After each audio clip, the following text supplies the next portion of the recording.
eu sou a Ana Clara Eu sou a Daisy, e nós somos. o Pode Advogar.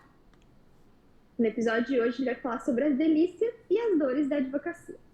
Vai ser ao vivo e a cores, para a gente entender aqui e debater o que a gente acha que tem as vantagens e as desvantagens de ser um advogado.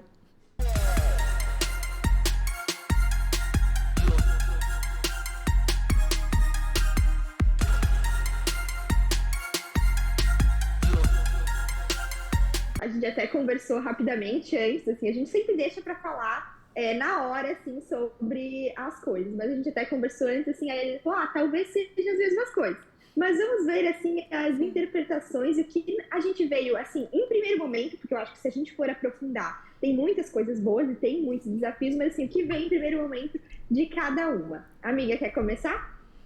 Eu acho até para o pessoal saber, a gente esclarecer isso aqui, que a gente nunca conversa sobre os temas antes. A gente só define o tema e depois que a gente conversa aqui ao vivo com vocês. Então, embora a gente grave, aqui pra nós é ao vivo, vocês vêm ao vivo. Então, tudo que vem, a gente quer deixar essa parte natural, as nossas reações, pra gente não conversar antes e de repente se tornar algo mecânico. Mas então, a gente conversou dessa vez, a gente falou, será que vai bater? Aí depois quando a gente chegou na segunda coisa, a gente já falou, não vai bater, então vamos ao vivo. A gente pensou em falar as três coisas, né? As três dores e as três delícias.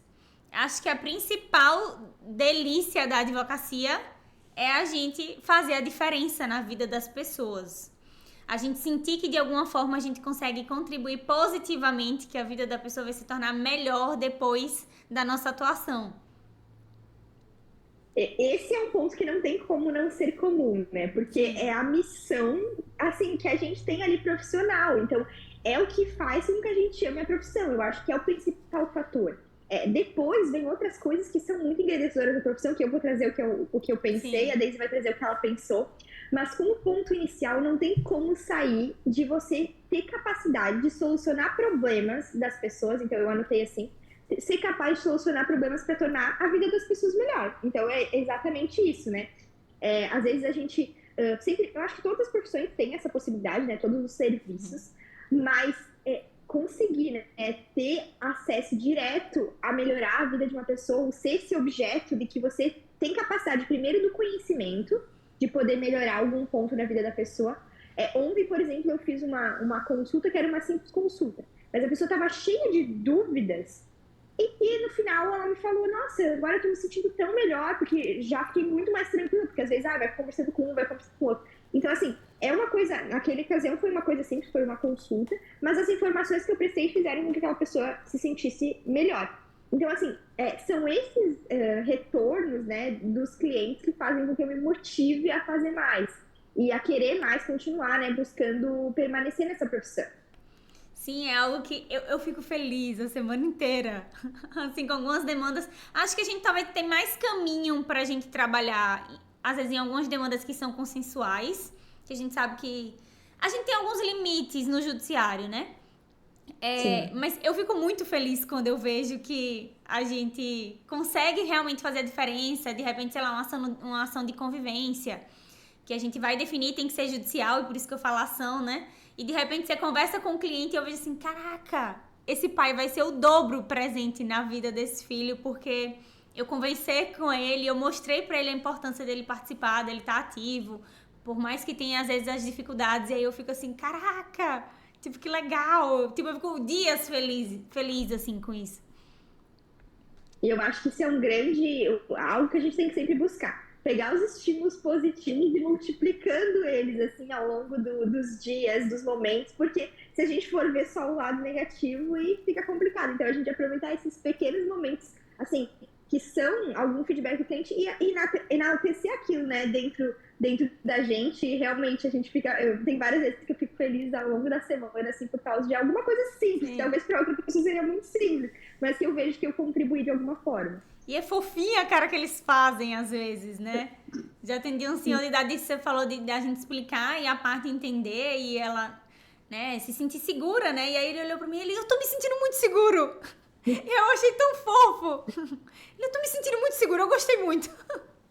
Eu acho que esse é o principal, a coisa que eu mais gosto de ouvir, assim, eu acho que o advogado que mais, assim, que a gente, que é o que justifica a nossa profissão, né? Se sentir seguro, o cliente se sente seguro, porque a relação de advogado e cliente é muita de confiança, né? E se a pessoa se sente segura contigo, tu passou tudo o que tu precisava, na minha opinião, assim, né, pro Sim. cliente ali. Então, poder ter a capacidade de deixar uma pessoa segura é muito, sim, valoroso e muito, de uma hierarquia muito grande, assim, pra vida. Sim, é muito, muito legal. Me conta agora que eu falei o meu, me conta agora um seu, Tá. uma delícia da advocacia. Uma delícia que a gente compartilha, não sei se você anotou essa, mas a gente Aham. compartilha muito, que é a liberdade da advocacia. Sim. Então, assim, a gente tem inúmeras profissões, né? Mas a pessoa autônoma e a advocacia, ela tem uma liberdade tanto geográfica quanto de administração do teu tempo. Desde essa liberdade geográfica mais que qualquer É. um ali. Mas eu ainda também tenho, né, cada vez mais observado isso na prática também. Mas a liberdade também de tempo, de você gerir o seu próprio tempo e a sua própria empresa. Uhum. Depois eu vou falar isso que também é uma dor, né? Porque a gente Uhum. sempre tem os prós e contras. Mas essa liberdade, ela é algo que eu sempre busquei, assim, e que eu vejo que vários momentos, assim, eu me sinto grata por ser advogada e poder ter essa liberdade. Por exemplo, assim, só em alguns exemplos aqui na minha vida atualmente. Eu comecei a namorar já tem um tempo, mas meu namorado Uhum. morava em Florianópolis, mora em Florianópolis. Sim. E eu moro no oeste de Santa Catarina. E aí eu pensava, nossa, o que eu vou fazer? Porque o meu escritório é aqui. E aí cada vez mais eu tenho conseguido, né, mesmo trabalhar à distância e pensar num futuro que eu possa também me mudar, por exemplo, e continuar trabalhando no escritório, trabalhando de formas diferentes, mas também com o mesmo trabalho. E eu acho que talvez há um tempo atrás eu acharia que isso era impossível. Uhum. E também eu não conseguiria também atuar da mesma forma, pensava eu, né? E é super possível dentro da advocacia. E outra coisa, por exemplo, essa semana que eu me senti muito grata, minha mãe ficou doente, teve que ficar hospitalizada. E eu pude sair do trabalho e ficar lá com ela, com tranquilidade, assim. Claro que isso é também algo relacionado a você ser dona do teu próprio negócio, né? Não ter que dar justificativa para ninguém. Mas, por exemplo, será que num órgão público eu teria essa possibilidade de sair a hora que eu precisar para resolver uma coisa minha? Então, assim, tem vários pontos dessa liberdade, né? E eu acho que isso é algo, assim, que dentro da minha vida, eu acho que também é de característica, né, amiga? Sim. Característica de como eu gosto de viver. Mas dentro da minha qualidade de vida, isso reflete muito. Mas acho que também é da gente ser picado pelo bichinho, né? Porque assim, eu era do concurso público. Eu entrei, não, eu quero concurso, eu vou fazer concurso, porque eu quero o meu horário, eu quero chegar lá, entrar no meu horário, fazer o meu serviço bem e ir pra casa, eu não quero pensar em nada depois. Corta para a pessoa anos depois, advogando e sem horário nenhum, que os meus horários são loucos. E isso é positivo, não quer dizer que isso é ruim, como você falou, né? A liberdade geográfica hoje, não só de cidade, como de tempo mesmo. Então eu posso me dar o luxo de ir pra academia de manhã e eu tenho o ônus, às vezes, de trabalhar à noite, mas eu funciono melhor à noite. Então, pra mim, tanto faz. Se eu tava trabalhando de manhã, se eu tava trabalhando à noite, claro que a gente se preocupando em manter também algo sustentável e saudável. Mas hoje, quando eu penso em. Outro dia me fizeram uma proposta e eu teria que ficar presa assim num lugar. E eu falei assim, gente, eu não me imagino presa a lugar nenhum mais. Eu não me imagino mais presa. Então a gente tem essa liberdade de estar trabalhando em qualquer lugar, de se dar férias, às vezes, em um período que não é típico, tirar férias num período atípico. Só que, claro que isso traz responsabilidades. E às vezes você vai ter que ter pelo menos pequenos horários de trabalho dentro desse período atípico que você resolveu tirar férias, né? Então, quando eu viajo, saí com a viagem com o Jean ano passado, eu tive que levar o computador. Porque podia aparecer algum prazo e apareceu. E aí eu falei assim, não, eu vou ter que fazer aqui rapidinho, só uma petiçãozinha aqui. Parei, 3 horinhas ali, trabalhei e fui pra piscina. Coisa que eu não conseguiria se eu tivesse no concurso público, né? A gente teria que realmente estar ali naqueles horários certinhos. E talvez, dependendo para alguém, a liberdade é justamente você tirar férias e não ter ninguém ali te enchendo o saco no Sim, celular. O que pra gente é impossível, né? sim. Mas pra mim é uma coisa assim que eu. Ontem, por exemplo, eu tava jantando e aí apareceu um e-mail ali de uma movimentação processual que era importante, assim. E era 10 da noite. E eu pensei, ai, será que eu aviso o cliente ou não? Ele vai achar que eu vou mandar mensagem sempre 10 da noite. Eu falei, ai, mas se eu fosse cliente, eu gostaria de receber mesmo 10 da noite. E aí eu falei, vou mandar. Aí mandei ali na hora pro cliente, eles ficaram super felizes. Então, assim, é, essa é uma liberdade que me faz feliz. Não é uma liberdade que me aprisiona, mas talvez para determinadas pessoas aprisionaria, né? Isso de o tempo todo estar ali pensando nisso, tendo que pensar nisso, tendo que resolver determinadas coisas. Então, mas para mim é um ponto super positivo a liberdade. Sim. Isso que você falou até dos horários, acho que às vezes a gente tem que. Não precisa se apegar a padrões, né? Porque é claro que a gente tem que colocar limites para que o cliente não abuse, mas eu, por exemplo, eu sou uma pessoa super noturna. Então, quase Uhum, sempre eu também. tô trabalhando de noite. E daí, às vezes, eu preciso falar alguma coisa. Sei que os clientes também, às vezes, trabalham durante o dia, às vezes tem que falar à noite. A única coisa que eu acho que precisa ficar claro quando você não tem aqueles horários comerciais é do cliente saber que não necessariamente ele vai te responder naquela hora que ele manda a mensagem. Então, assim, pra mim hoje funciona. Eu já tentei me apegar a esses horários e pra mim era difícil porque eu não tenho esses horários pra mim. E eu via que os meus clientes também às vezes não tinham pra eles, mas fica muito claro entre nós assim, ó, tu pode mandar a mensagem, pode ser que eu não veja naquele exato momento, mas fica tranquilo que eu vou te responder assim que possível, né? Então a gente pensar em outros modelos também, a gente não precisa ficar rígido ali naqueles horários. Claro que a gente também não pode não deixar de determinar limites para que aquilo a gente não perca, se torne 100% do tempo advogado, né? A gente esqueça de ter o nosso tempo off, o desligar também é importante, né? E é muito mais difícil a gente conseguir desligar quando a gente é dono do próprio negócio. Esse é o grande equilíbrio que é o maior desafio, na minha opinião, assim, de todas essas coisinhas, de você conseguir ter a liberdade que você tanto quer, mas também não ficar refém disso, né? Mas vamos lá, Sim. mais um ponto positivo, amiga. Acho que Temos mais um ponto melhorar a vida positivo. das pessoas, Hã? até agora, melhorar a vida das pessoas e Sim, liberdade. Vai liberdade. lá. Acho que um próximo ponto é a gente ser respeitado. Acho que o Sim. advogado, claro que todo mundo merece respeito, mas o advogado, quando ele chega por si só, parece que as pessoas já ficam mais ressabiadas. E acho que de alguma forma a gente filtra algumas inconveniências. Acho que as pessoas Eu pensam acho, mais de uma vez antes de ser inconveniente com o advogado. eu acho incrível isso, porque, é claro, isso é um pouco do ego às vezes, né? Mas ontem eu peguei dois Ubers, daí eles pediram: ah, qual que é a tua profissão? E sempre que eu falo advogada, eu sou, nossa, que legal, que incrível. E aí sempre que eu penso nisso, e na hora eu pensei, nossa, que legal que as pessoas veem assim, né? Às vezes Sim. nem é, eu não acho que realmente é uma profissão melhor do que as outras, mas assim, as pessoas têm essa imagem, a gente vê a gente como um ser de algum conhecimento e tal.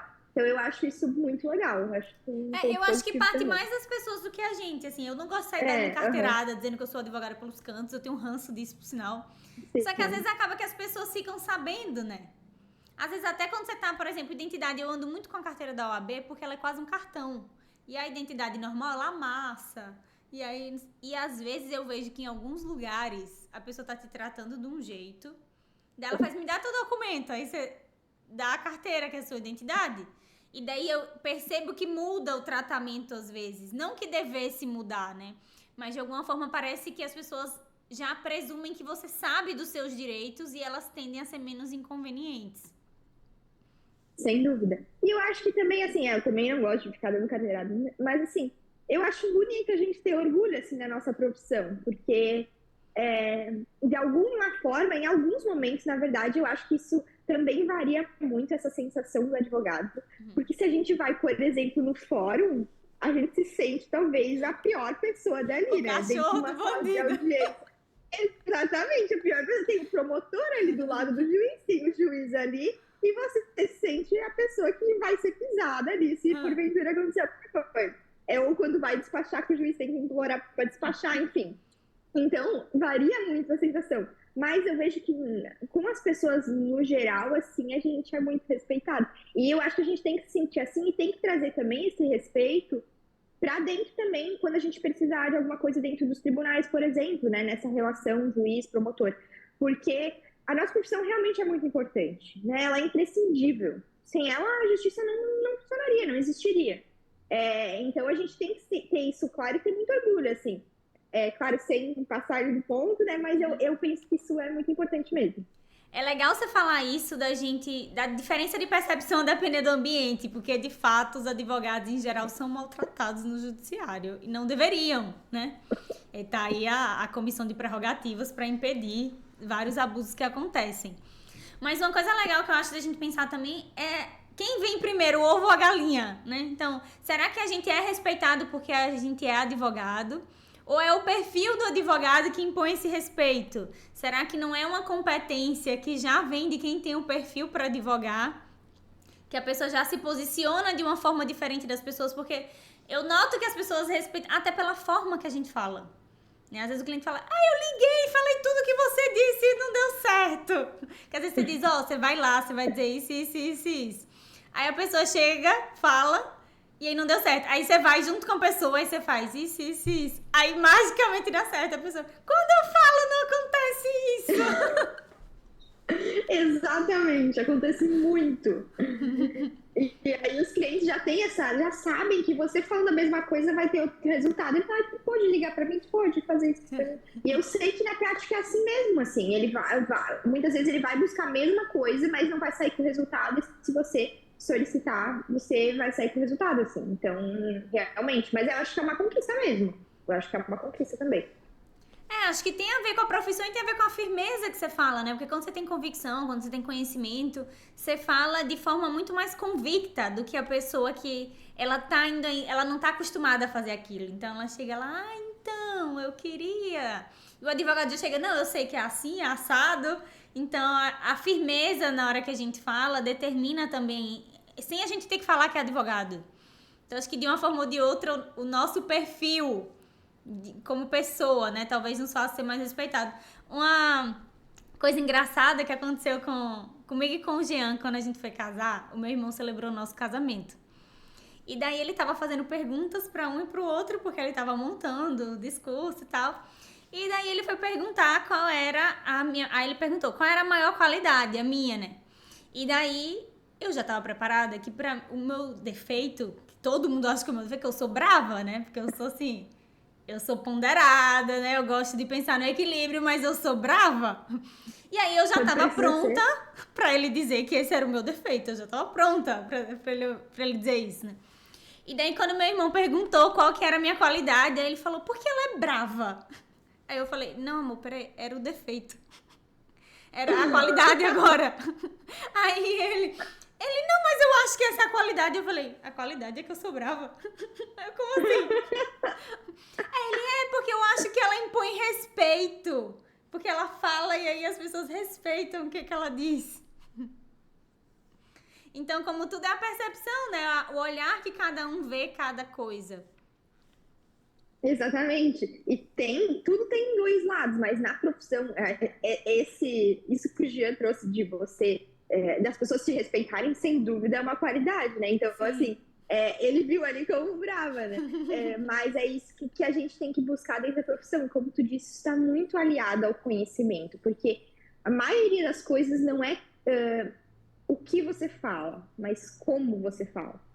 Então, assim, se você fala aliado ao conhecimento, muda totalmente a percepção do jeito que você vai se comunicar e do jeito que a pessoa vai receber e vai interpretar. Então, assim, por isso que é a diferença do advogado, né, em determinadas situações. Então, é muito aliado ao conhecimento, assim, na minha percepção.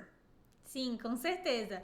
Vamos lá, fazer a diferença, liberdade, né, impor respeito de alguma forma, né? E qual seria o próximo? Um outro ponto que eu pensei, assim, que é muito importante, que é falar de dinheiro, né? Então, o proveito econômico.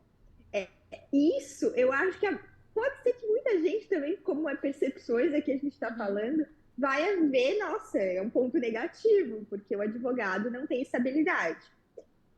Mas eu sempre penso, assim, na minha característica, na possibilidade.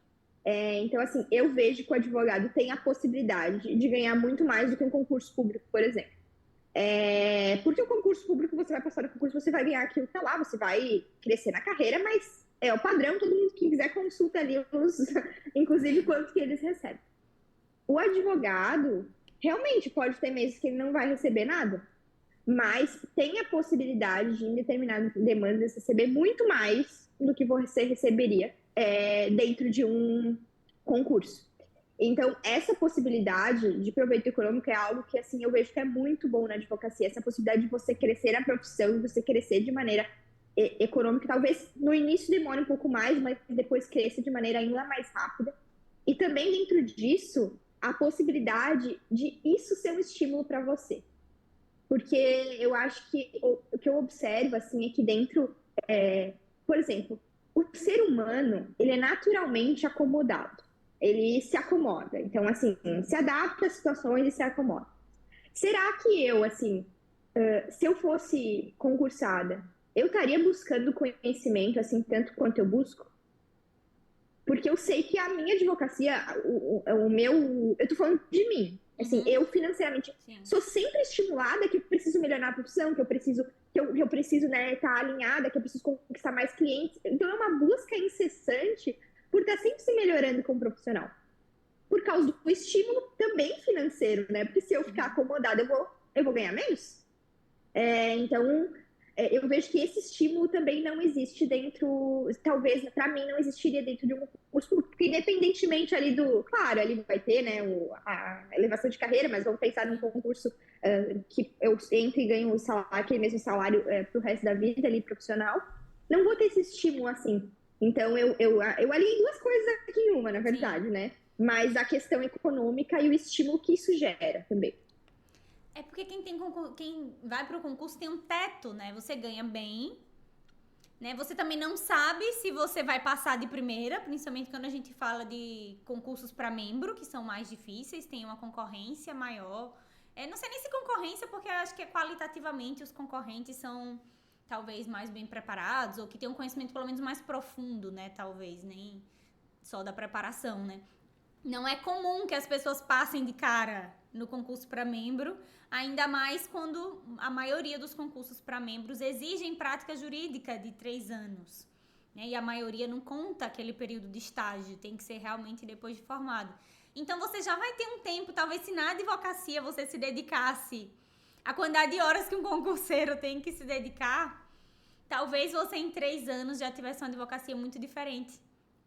Ou com estratégia, porque talvez o concursado, a lógica é vender horas, né? Então o concursado ele vende horas que são fixas. E acho que a gente, enquanto advogado, a gente não vende horas necessariamente, embora as horas possam ser um parâmetro para a gente calcular o nosso serviço. A gente vende a transformação que a gente faz na vida daquela pessoa. Não tá ligada necessariamente à quantidade de horas, porque às vezes você pode...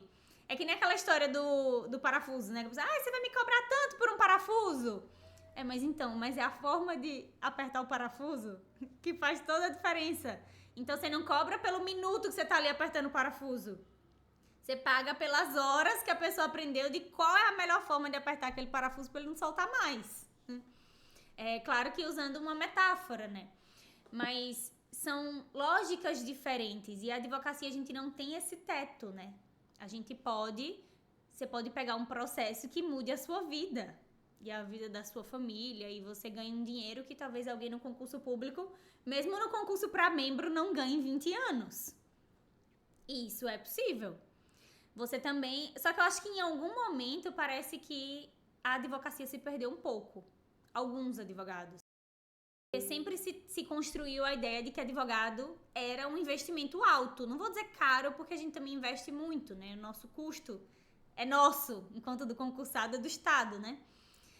Mas é um investimento alto. E em algum momento eu sinto que os colegas se perderam, alguns colegas, e estão naquela briga por ver só o preço e de repente se enxergar vendendo só o papel, só as horas, só como se você vendesse 2 páginas. quando na verdade a gente tá vendendo a transformação que tá escrita naquelas 2 páginas, né? Exatamente. Ontem eu peguei um Uber de novo. E aí eu tava resolvendo problemas com o cliente em áudio. E aí, de inventário, e aí parei de resolver ali. E aí a motorista falou pra mim: Ah, eu fiz inventário esses dias da minha mãe.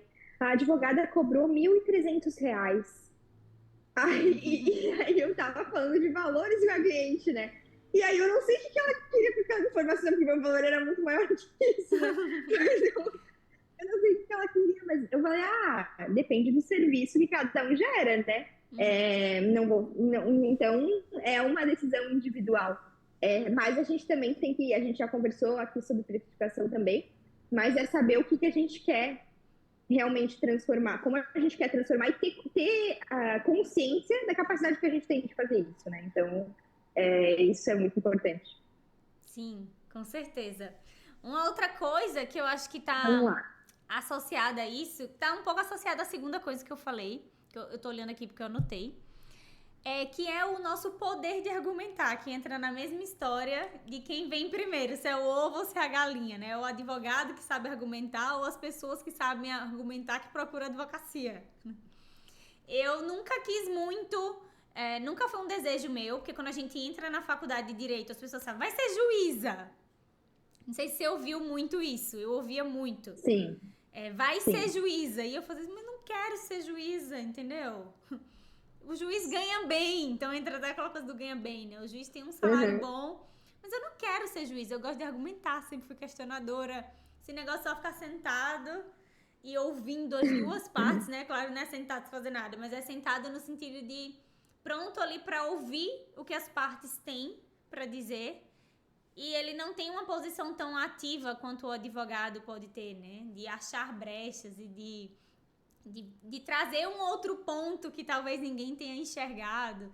E até de provocar o juiz a ter uma atuação mais criativa até, né? Porque às vezes, a partir da provocação do advogado é que o juiz se vê numa cilada de bico, né? Na sinuca de bico. E ele tem que realmente entender, poxa, realmente tinha esse lado na interpretação, né? É cabível, e agora? Pra qual lado que eu vou, né?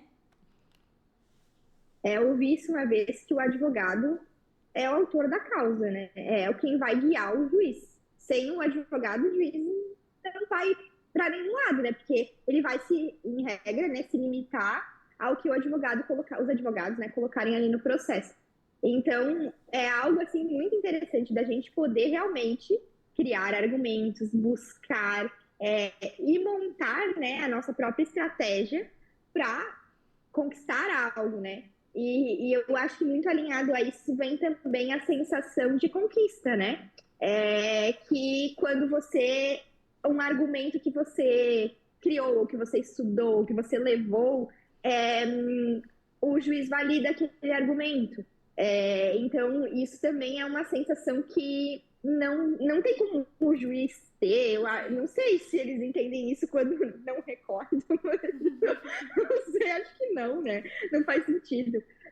Mas, enfim, é uma sensação que o advogado tem, assim. Eu acho que depende também de cada área profissional, né, que o advogado escolher, mas, por exemplo, os advogados penalistas num júri, por exemplo, é uma sensação que deve ser muito, muito interessante, assim, de se viver. A gente com uma decisão favorável, nossa, várias vezes já chorei, aquilo ganhou meu mês, assim, uma decisão. Então, essa sensação é algo que também eu acho que é muito alinhado a isso da argumentação que você falou. Porque a gente aprende muito na faculdade que o direito retrata a mudança da sociedade. E de alguma forma parece que os advogados ajudam a gente a fazer o caminho inverso também. Né? Porque às vezes a partir de um argumento, de um entendimento que um advogado teve, de uma brecha, às vezes a gente consegue mudar também a sociedade ali de alguma forma. A gente pode ver até em alguns âmbitos que foi se mudando assim o regramento por meio da jurisprudência. E quem que ajuda a mudar a jurisprudência? Às vezes é o advogado que traz uma nova tese, né? Como a gente falou aqui em outro episódio sobre perda de chances. Foi uma teoria que começou num processo. E o que aquilo impactou em vários outros âmbitos, não só Teve aqui o caso do Show do Milhão, né? Que já era um caso televisivo, aí vai para a área médica, tem um leque imenso que começou num processo específico. A gente vê também com alimentos compensatórios, né? Uma teoria que surgiu de um advogado, porque ele entendia que o status quo, que a gente fala, né? A forma como as coisas estão, não estava justa. E tem eu queria me lembrar o nome do livro, acho que é Mandamento do Advogado, o nome do livro. Uma frase que eu acho muito legal é que ela diz assim: luta pelo direito, mas no dia que encontrares o direito em conflito com a justiça, lute pela justiça. E acho que talvez essa é uma das frases que mais resume o advogado. Porque no dia que tu encontrar ali a lei e você acha que aquilo não vai ser justo pro teu cliente, é aí que a gente vai, não, tem que ter uma brecha, vamos buscar em algum lugar e vamos encontrar o fio de cabelo que vai dizer, não, mas aqui é diferente. Então, acho que de alguma forma a gente atua também como transformador dessa sociedade. Não só ali de forma passiva, esperando a sociedade transformar e aí atuando.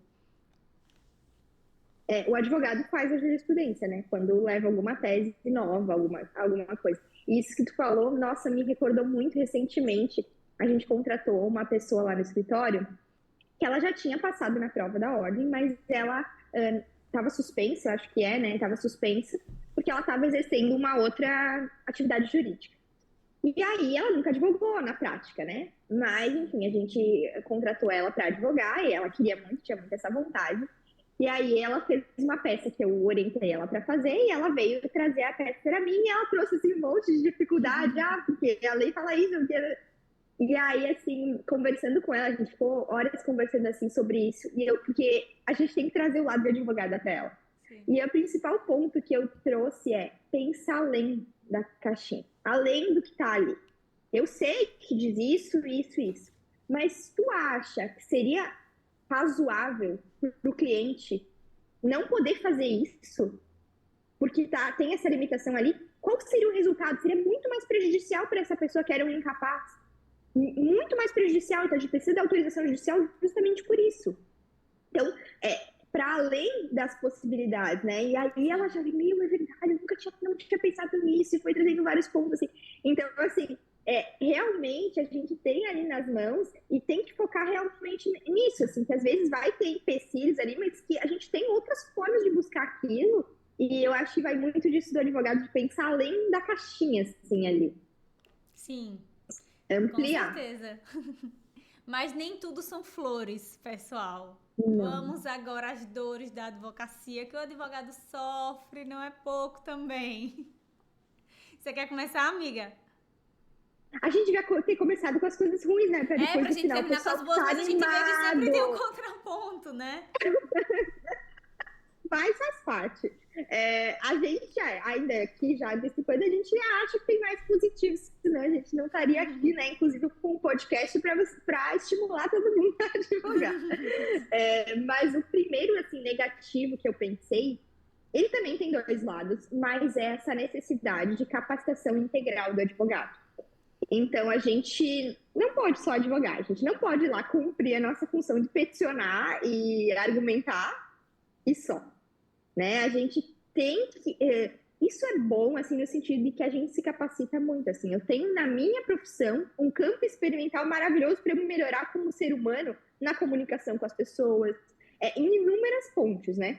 Mas isso exige um desgaste mental, assim, de você ter que ser empresária, de você ter que gerir financeiramente, de você precificar, de você captar clientes, de você, assim, inúmeras frentes que eu acho que tornam a vida muito mais desafiadora, assim. Então, você não pode se restringir à parte técnica, você tem que aprender uma série de outras coisas que tem um lado positivo, porque quanto mais você aprende, melhor você fica, mas também de você ter que se dedicar muito mais tempo e muito desgaste para várias coisas e funções que o advogado tem que cumprir, né? Talvez o erro do advogado ele seja o único erro que não é admitido dentro do judiciário, se a gente pensar, né? Porque quando um servidor erra, ele fala, ops, me equivoquei, e corrige. Quando o juiz erra, ele vai e se retrata. Ou o tribunal vai rever e de alguma forma né? Claro que tem situações pontuais que eles também podem ser responsabilizados, né? Mas de forma geral, acho que eles podem corrigir os erros. O advogado não tem tanta margem para isso, né? Se for um caso pontual, um equívoco pequeno, né? Dá para corrigir. Mas a gente tem momentos para fazer as coisas e às vezes se a gente não fizer, a gente pode causar um prejuízo grande para o cliente. Então, de alguma forma, o estudo, que é algo muito bom da gente se atualizar, né? É algo que eu gosto também de fazer, de ver teorias novas, encontrar novas formas que a gente pode ajudar o cliente. De alguma forma, não é só um prazer, é um dever. Porque realmente as consequências são muito sérias e os erros são muito menos admitidos quando eles passam pelo advogado. Exatamente. A gente tem, eu acho que vai muito também desse contato direto com o cliente. Então, o cliente está contratando você. Claro, a gente sempre tem que deixar muito claro para o cliente que a nossa relação ali é de meio, né? A gente não pode garantir resultado, né? Então, isso é lógico. Mas, ao mesmo tempo, quando o cliente está contratando você, ele está esperando um resultado. Então, esse resultado não aconteceu, porventura erro, isso também eu acho que vai muito alinhado a uma outra dificuldade que eu sinto também, que é o fato de muitas coisas, a gente pode até um limite. Muitas coisas não dependem de nós, assim. Então, por mais que a gente trouxe, o juiz não tem essa parte argumentativa, mas ele decide. Então, ali a decisão dele, claro, tem os recursos, mas enfim, diferentes níveis da mesma função, ele decide. E a gente não tem esse poder decisório. Muitas vezes o juiz vai decidir o que a gente não acha que seria o correto.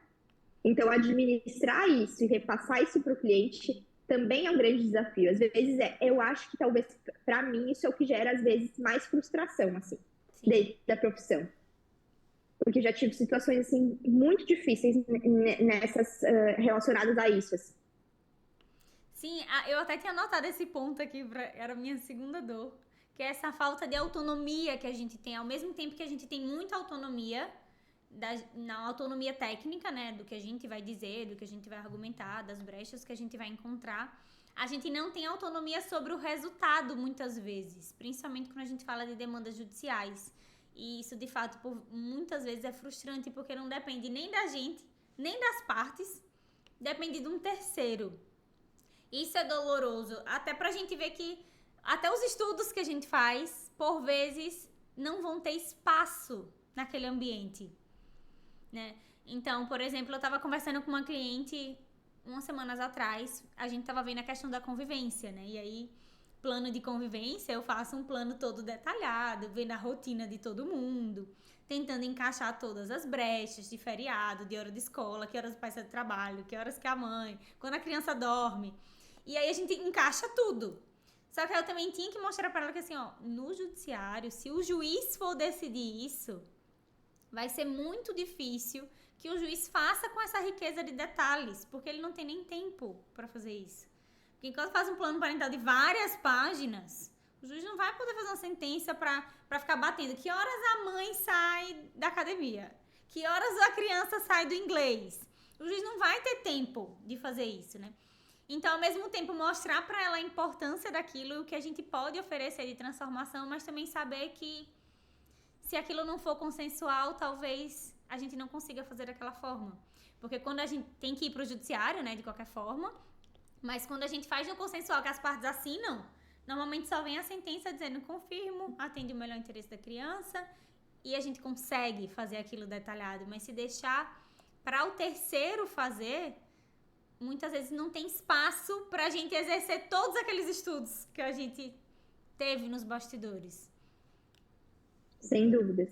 E um outro ponto negativo, assim, que eu vejo também alinhado a isso é essa questão de não conseguir desligar mentalmente e muitas vezes também, né, fazer com que o resultado, que muitas vezes não dependa da gente, faça com que mentalmente a gente se desgaste muito, assim.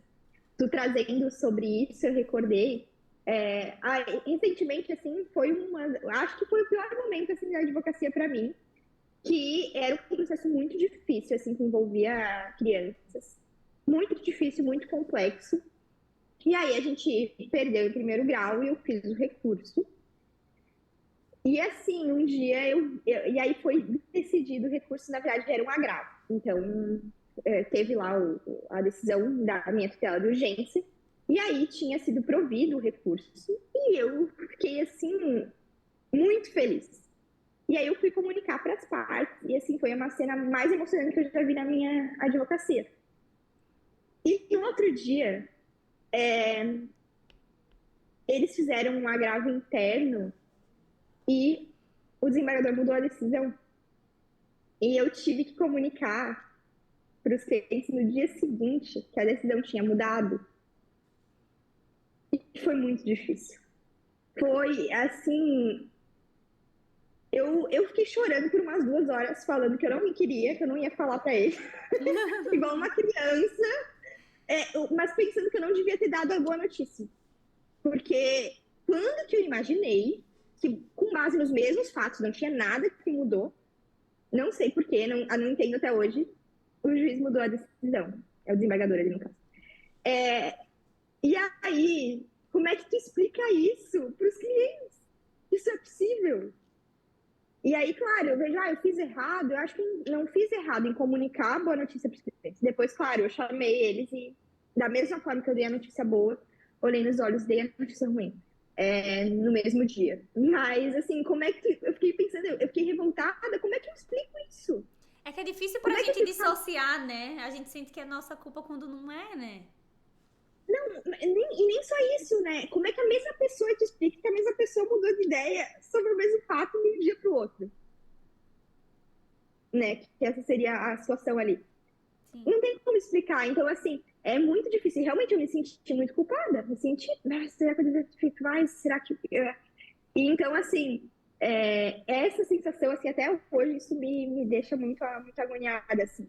E em nenhum momento, assim, os clientes me culpabilizaram, algo nesse sentido, assim. Mas ainda assim, é algo que na minha mente tá dessa forma e que levo para mim, assim, porque, querendo ou não, eu que tava ali, né, comunicando o sentir daquelas partes, eu que tenho a obrigação de levar. E a gente tá ali próximo, é eu que tô vendo a pessoa, é eu que tô olhando para ela e falando que a gente conseguiu, que a gente não. Então é óbvio que isso é uma coisa negativa, mas também é positiva, né? Esse contato é algo que eu até poderia ser um ponto positivo, né? Esse contato com o cliente, que é algo que eu gosto muito. E que, querendo ou não, quando tu tá, eu já trabalhei, né, como estagiária desembargadora, tu tá muito distante da parte. Tá muito distante, assim. Imagina, níveis inimagináveis de distância.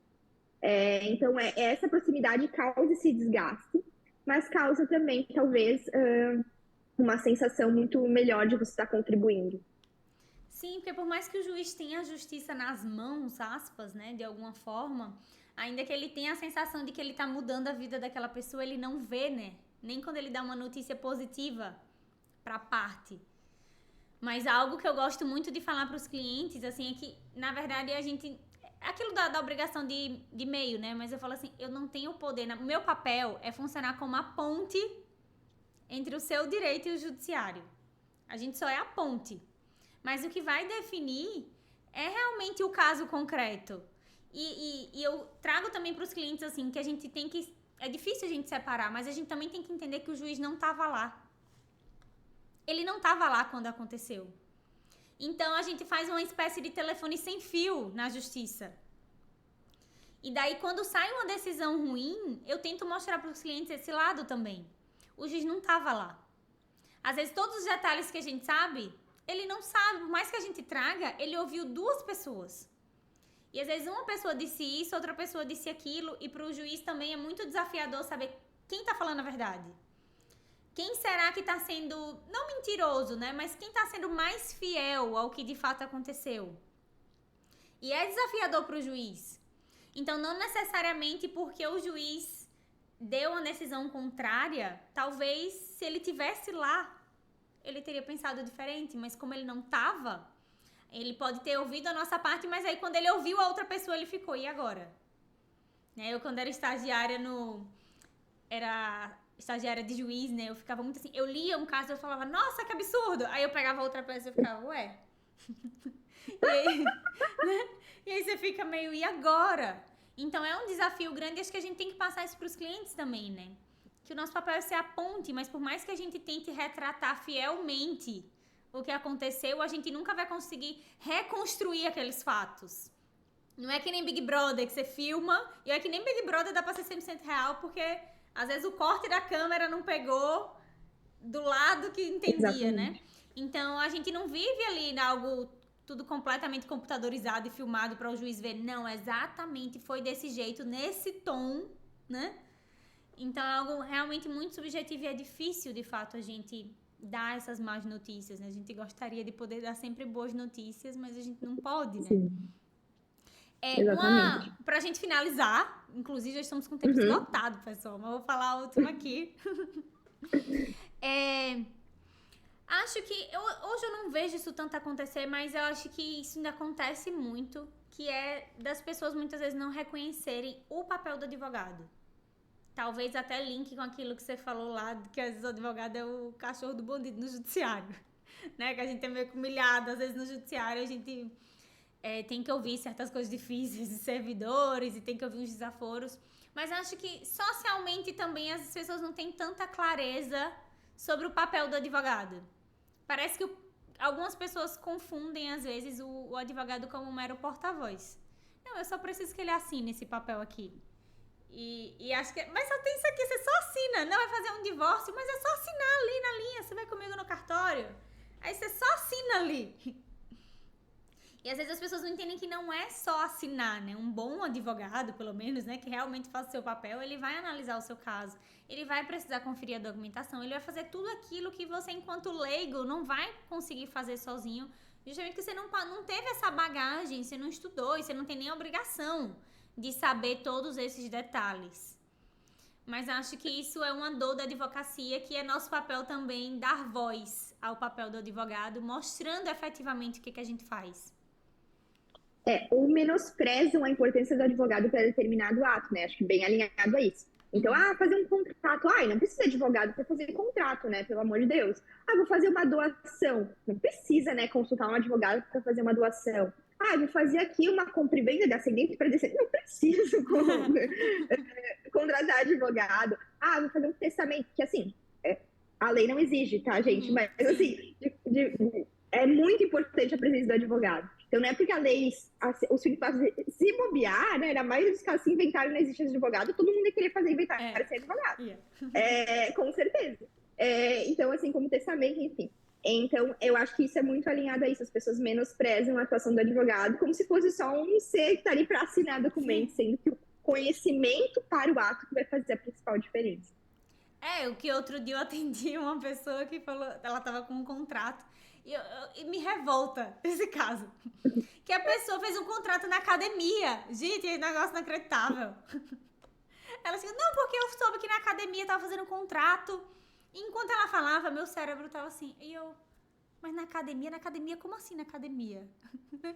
Que tipo de academia? Academia de ginástica? Da academia. De musculação? Aí ela, na academia. Eu falei, gente, na academia.